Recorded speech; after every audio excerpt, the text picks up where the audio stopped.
Hi friends, ಎಲ್ರಿಗೂ ನಮಸ್ಕಾರ. Welcome back to my YouTube channel. Dhanur ರಾಶಿಯು ರಾಶಿ ಚಕ್ರದ 9ನೇ ರಾಶಿಯಾಗಿದೆ. ಧನುರ್ ರಾಶಿಯು ಮೂಲ ನಕ್ಷತ್ರ 1, 2, 3 ಮತ್ತು 4 ಪಾದಗಳು, ಪೂರ್ವಾಷಾಢ ನಕ್ಷತ್ರ 1, 2, 3 ಮತ್ತು 4 ಪಾದಗಳು, ಉತ್ತರಾಷಾಢ ನಕ್ಷತ್ರ 1ನೇ ಪಾದ, ಒಟ್ಟು 9 ಪಾದಗಳನ್ನು ಒಳಗೊಂಡಿರುತ್ತದೆ. ಧನುರ್ ರಾಶಿಯ ಗ್ರಹಾಧಿಪತಿಯು ಗುರುನಾಗಿರುತ್ತಾನೆ. ತತ್ವ ಅಗ್ನಿ ತತ್ವವಾಗಿರುತ್ತದೆ. ಸ್ವಭಾವ ದ್ವಿಸ್ವಭಾವ ರಾಶಿಯಾಗಿರುತ್ತದೆ. ಇವರು ಗುರುವಿನ ಪ್ರಭಾವದಿಂದಾಗಿ ಸದಾ ಸಕಾರಾತ್ಮಕವಾಗಿ ಯೋಚಿಸುತ್ತಾರೆ. ಜೀವನವನ್ನು ಉತ್ಸಾಹದಿಂದ ಬದುಕುತ್ತಾರೆ. ಧನುರ್ ರಾಶಿಯವರಿಗೆ ಗುರುವಾರ ಮತ್ತು ಭಾನುವಾರ ಶುಭ ದಿನವಾಗಿರುತ್ತದೆ. ಅದೃಷ್ಟದ ಬಣ್ಣ ಹಳದಿ ಮತ್ತು ತಿಳಿ ಕೆಂಪು ಆಗಿರುತ್ತದೆ. ಅದೃಷ್ಟದ ರತ್ನ ಪುಷ್ಯರಾಗವಾಗಿರುತ್ತದೆ. ಈಗ ನಾವು ಧನುರ್ ರಾಶಿಯವರ ಬಗ್ಗೆ ತಿಳಿದುಕೊಳ್ಳೋಣ. ಧನುರ್ ರಾಶಿಯವರೇ, ಇಂದು ಆಗಸ್ಟ್ 16 ಭಾನುವಾರ. ಇಂದಿನ ದಿನ ಈ ರಾಶಿಯವರಿಗೆ ಜ್ಯೋತಿಷ್ಯ ನಂಬಿಕೆಗಳ ಪ್ರಕಾರ ಕೆಲವು ವಿಶೇಷ ಬದಲಾವಣೆಗಳು ಅಥವಾ ಅನಿರೀಕ್ಷಿತ ತಿರುವುಗಳ ಸಾಧ್ಯತೆಗಳ ಬಗ್ಗೆ ಮಾತನಾಡೋಣ. ವಿಶೇಷವಾಗಿ ಇಂದು ಸಂಜೆ 5 ಗಂಟೆಯ ನಂತರ ನಿಮ್ಮ ಜೀವನದಲ್ಲಿ ಕೆಲವು ಹೊಸ ಮಾಹಿತಿ ಅಥವಾ ಅನಿರೀಕ್ಷಿತ ಬೆಳವಣಿಗೆಗಳು ನಿಮ್ಮ ಗಮನಕ್ಕೆ ಬರಬಹುದು ಎಂಬುದು ಜ್ಯೋತಿಷ್ಯ ನಂಬಿಕೆ. ಆದರೆ ಇವು ಖಚಿತವಾಗಿ ನಡೆಯುತ್ತವೆ ಎಂದು ಹೇಳಲು ಸಾಧ್ಯವಿಲ್ಲ. ನಿಮ್ಮ ಪರಿಸ್ಥಿತಿಗಳು ಮತ್ತು ನಿರ್ಧಾರಗಳ ಮೇಲೆ ಫಲಿತಾಂಶಗಳು ಬದಲಾಗಬಹುದು. ಮೊದಲು ಈ ರಾಶಿಯವರ ಸ್ವಭಾವದ ಬಗ್ಗೆ ಸ್ವಲ್ಪ ತಿಳಿದುಕೊಳ್ಳೋಣ. ಇವರ ಆಲೋಚನೆಗಳು ಆಳವಾಗಿರುತ್ತವೆ. ಸಮಾಜದಲ್ಲಿ ಎಲ್ಲರೊಂದಿಗೆ ಸ್ನೇಹದಿಂದ ಬೆರೆಯುವ ಸ್ವಭಾವ ಇವರಿಗಿರುತ್ತದೆ. ಆದರೆ ತಮ್ಮ ಮನಸ್ಸಿನ ಆಳವಾದ ವಿಚಾರಗಳನ್ನು ಪ್ರತಿಯೊಬ್ಬರೊಂದಿಗೂ ಹಂಚಿಕೊಳ್ಳುವುದಿಲ್ಲ. ಈ ರಾಶಿಯವರ ಮತ್ತೊಂದು ವಿಶೇಷ ಗುಣವೆಂದರೆ ತಮ್ಮ ಭಾವನೆಗಳನ್ನು ನಿಯಂತ್ರಿಸಿಕೊಂಡು ಹೊರಗೆ ಶಾಂತವಾಗಿ ಕಾಣಿಸಿಕೊಳ್ಳುವುದು. ಒಳಗೆ ಎಷ್ಟೇ ಚಿಂತೆ ಅಥವಾ ನೋವಿದ್ದರೂ ಹೊರಗೆ ಆತ್ಮವಿಶ್ವಾಸದಿಂದ ಮತ್ತು ವಿಚಾರವಂತರಂತೆ ಕಾಣಲು ಪ್ರಯತ್ನಿಸುತ್ತಾರೆ. ಆದರೆ ಕೆಲವೊಮ್ಮೆ ಇವರ ದೊಡ್ಡ ಸವಾಲು ಎಂದರೆ ಯಾವುದನ್ನಾದರೂ ಅತಿಯಾಗಿ ವಿಶ್ಲೇಷಿಸುವುದು. ಮನೆಯವರ ಬಗ್ಗೆ, ಅವರ ಭವಿಷ್ಯದ ಬಗ್ಗೆ ಮತ್ತು ತಮ್ಮ ಜೀವನದ ಬಗ್ಗೆ ಹೆಚ್ಚು ಯೋಚಿಸುತ್ತಾ ತಮ್ಮ ಮನಸ್ಸಿನ ನೆಮ್ಮದಿಯನ್ನು ತಾವೇ ಕಳೆದುಕೊಳ್ಳುವ ಸಂದರ್ಭಗಳು ಬರಬಹುದು. ಇವರು ಇತರರ ಸಂತೋಷವಾಗಿರಬೇಕೆಂದು ಬಯಸುವ ಕಾರಣದಿಂದ ತಮ್ಮ ಸ್ವಂತ ಆಸೆಗಳನ್ನು ಕೂಡ ಕೆಲವೊಮ್ಮೆ ಹಿಂದೆ ಸರಿಸುವ ಸ್ವಭಾವ ಇವರಲ್ಲಿರುತ್ತದೆ. ಹೊಸ ರೀತಿಯಲ್ಲಿ ಯೋಚಿಸುವುದು, ವಿಭಿನ್ನ ಮಾರ್ಗಗಳನ್ನು ಹುಡುಕುವುದು ಮತ್ತು ಸ್ವತಂತ್ರವಾಗಿ ನಿರ್ಧಾರ ತೆಗೆದುಕೊಳ್ಳುವುದು ಈ ರಾಶಿಯವರ ಪ್ರಮುಖ ಗುಣಗಳಲ್ಲಿ ಕೆಲವು. ಯಾರ ಮೇಲೂ ಅನಗತ್ಯವಾಗಿ ಅಧಿಕಾರ ಚಲಾಯಿಸಬಾರದು ಎಂಬ ಮನೋಭಾವವು ಇವರಲ್ಲಿರುತ್ತದೆ. ಆದರೆ ಕೆಲವೊಮ್ಮೆ ತುಂಬ ಆಳವಾಗಿ ಯೋಚಿಸುವ ಕಾರಣದಿಂದ ಅನಿರೀಕ್ಷಿತ ನಿರ್ಧಾರಗಳನ್ನು ತೆಗೆದುಕೊಳ್ಳುವ ಸಾಧ್ಯತೆಯೂ ಇರುತ್ತದೆ. 2026 ಆಗಸ್ಟ್ ತಿಂಗಳ ಈ ಸಮಯದಲ್ಲಿ ಈ ರಾಶಿಯವರು ತಮ್ಮ ಜೀವನದ ಕೆಲವು ಹಳೆಯ ವಿಚಾರಗಳನ್ನು ಹೊಸ ದೃಷ್ಟಿಕೋನದಿಂದ ನೋಡುವ ಸಂದರ್ಭ ಎದುರಾಗಬಹುದು ಎಂದು ನಂಬಿಕೆಗಳು ಸೂಚಿಸುತ್ತವೆ. ವಿಶೇಷವಾಗಿ ಆಗಸ್ಟ್ 16 ಶನಿ ಭಾನುವಾರದಂದು ನೀವು ನಿರೀಕ್ಷಿಸಿದಂತಹ ಕೆಲವು ಮಾಹಿತಿ ಅಥವಾ ವ್ಯಕ್ತಿಗೆ ಸಂಬಂಧಿಸಿದ ಒಂದು ವಿಚಾರ ನಿಮ್ಮ ಗಮನಕ್ಕೆ ಬರಬಹುದು ಎಂಬ ಸಾಧ್ಯತೆಯನ್ನು ಈ ದಿನದ ರಾಶಿ ಫಲಗಳಲ್ಲಿ ನೋಡಬಹುದು. ಇದು ನಿಮ್ಮ ಮನೆ, ಕುಟುಂಬ ಅಥವಾ ನಿಮ್ಮ ಹತ್ತಿರದ ಸಂಬಂಧಗಳಿಗೆ ಸಂಬಂಧಿಸಿದ ವಿಚಾರವಾಗಿರಬಹುದು. ಬಹಳ ದಿನಗಳಿಂದ ನಿಮಗೆ ಸ್ಪಷ್ಟವಾಗದಿದ್ದ ಯಾವುದಾದರೂ ವಿಷಯದ ಬಗ್ಗೆ ಒಂದು ಸಂಭಾಷಣೆ ನಡೆಯಬಹುದು ಅಥವಾ ಹೊಸ ಮಾಹಿತಿ ದೊರೆಯಬಹುದು. ಆ ಮಾಹಿತಿ ನಿಮ್ಮ ಆಲೋಚನೆಗಳನ್ನು ಬದಲಾಯಿಸುವಂತಿರಬೇಕು. ಇಷ್ಟು ದಿನ ನಾನು ಈ ವಿಷಯವನ್ನು ಬೇರೆ ರೀತಿಯಲ್ಲೇ ಅರ್ಥ ಮಾಡಿಕೊಂಡಿದ್ದೇನಾ ಎಂಬ ಪ್ರಶ್ನೆ ನಿಮ್ಮ ಮನಸ್ಸಿನಲ್ಲೇ ಮೂಡಬಹುದು. ಆದರೆ ಇಲ್ಲಿ ಒಂದು ವಿಷಯವನ್ನು ನೆನಪಿನಲ್ಲಿಟ್ಟುಕೊಳ್ಳಬೇಕು. ಯಾವುದೋ ವ್ಯಕ್ತಿಯ ಬಗ್ಗೆ ಮಾಹಿತಿ ಸಿಕ್ಕ ತಕ್ಷಣ ತೀರ್ಮಾನಕ್ಕೆ ಬರಬೇಡಿ. ಮೊದಲು ಸಂಪೂರ್ಣ ವಿಷಯವನ್ನು ತಿಳಿದುಕೊಳ್ಳಿ.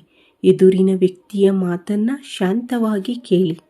ಕೆಲವು ಈ ರಾಶಿಯವರಿಗೆ ಇದು ಕುಟುಂಬದ ಸದಸ್ಯರೊಂದಿಗೆ ನಡೆಯುವ ಒಂದು ಪ್ರಮುಖ ಸಂಭಾಷಣೆಯಾಗಿರಬಹುದು.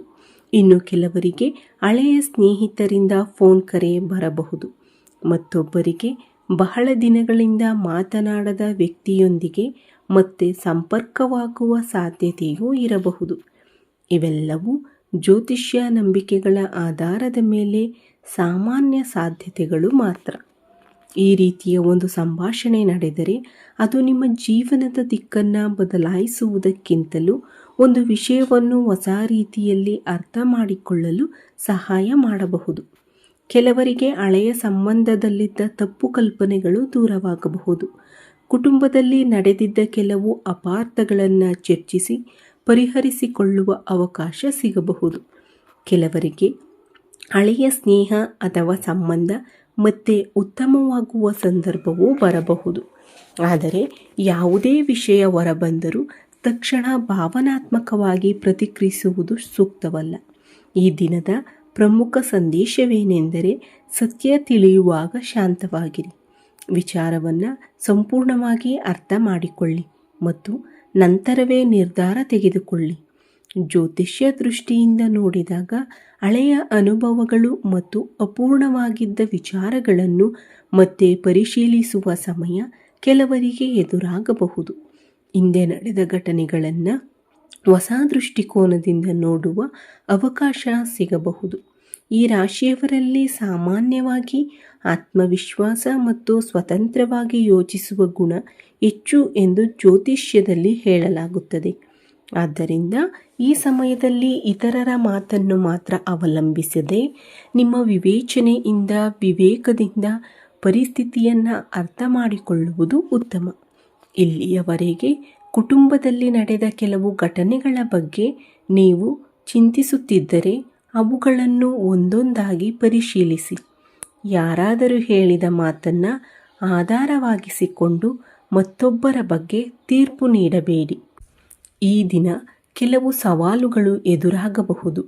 ಹಳೆಯ ನೋವುಗಳು ನೆನಪಾಗಬಹುದು, ಗೊಂದಲ ಉಂಟಾಗಬಹುದು ಅಥವಾ ಮನಸ್ಸಿನಲ್ಲಿ ಅಶಾಂತಿ ಮೂಡಬಹುದು. ಆದ್ದರಿಂದ ನಿಮ್ಮ ಮಾತಿನ ಮೇಲೆ ವಿಶೇಷ ಗಮನ ಕೊಡಿ. ವಿಶೇಷವಾಗಿ ಸಂಜೆ 5 ಗಂಟೆಯ ನಂತರ ಯಾರಾದರೂ ನಿಮ್ಮೊಂದಿಗೆ ಪ್ರಮುಖ ವಿಷಯವನ್ನು ಮಾತನಾಡಿದರೆ ಕೋಪದಿಂದ ಪ್ರತಿಕ್ರಿಯಿಸುವ ಬದಲು ಮೊದಲು ಸಂಪೂರ್ಣವಾಗಿ ಕೇಳಿಕೊಳ್ಳಿ. ಯಾರ ಮಾತನ್ನು ಕಡಿಮೆ ಅಂದಾಜು ಮಾಡಬೇಡಿ, ಆದರೆ ಕೇಳಿದ ಪ್ರತಿಯೊಂದು ಮಾಹಿತಿಯನ್ನು ತಕ್ಷಣ ಸತ್ಯವೆಂದು ನಂಬಬೇಡಿ. ಪರಿಶೀಲಿಸಿ, ಅರ್ಥ ಮಾಡಿಕೊಂಡು ನಂತರ ನಿರ್ಧಾರ ತೆಗೆದುಕೊಳ್ಳಿ. ಆಧ್ಯಾತ್ಮಿಕವಾಗಿ ನೆಮ್ಮದಿ ಪಡೆಯಲು ಬಯಸುವವರು ಸಂಜೆ ಮನೆಯಲ್ಲಿ ಒಂದು ದೀಪವನ್ನು ಬೆಳಗಿಸಬಹುದು. ತುಪ್ಪದ ದೀಪವನ್ನು ಬೆಳಗಿಸಿ ಅರಿಶಿಣ ಮತ್ತು ಹೂವುಗಳಿಂದ ದೇವರ ಮುಂದೆ ಸರಳವಾಗಿ ಪೂಜೆ ಸಲ್ಲಿಸಬಹುದು. ಇಂತಹ ಪೂಜೆಗಳು ಮನಸ್ಸಿಗೆ ಶಾಂತಿ ಮತ್ತು ಏಕಾಗ್ರತೆ ನೀಡುವ ಆಧ್ಯಾತ್ಮಿಕ ಆಚರಣೆಗಳಾಗಿ ನೋಡಬಹುದು. ಇಂದು ರಾತ್ರಿ ಯಾವುದೇ ದೊಡ್ಡ ನಿರ್ಧಾರವನ್ನು ಆತುರದಲ್ಲಿ ತೆಗೆದುಕೊಳ್ಳಬೇಡಿ.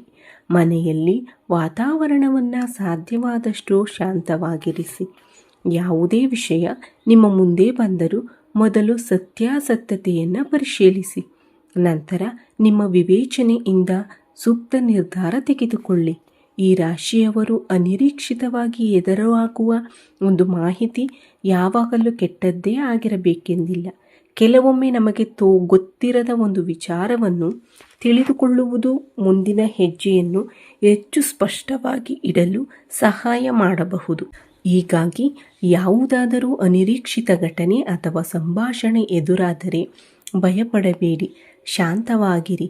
ಪರಿಸ್ಥಿತಿಯನ್ನು ಅರ್ಥ ಮಾಡಿಕೊಳ್ಳಿ ಮತ್ತು ನಿಮ್ಮ ಆತ್ಮವಿಶ್ವಾಸವನ್ನು ಕಾಪಾಡಿಕೊಳ್ಳಿ.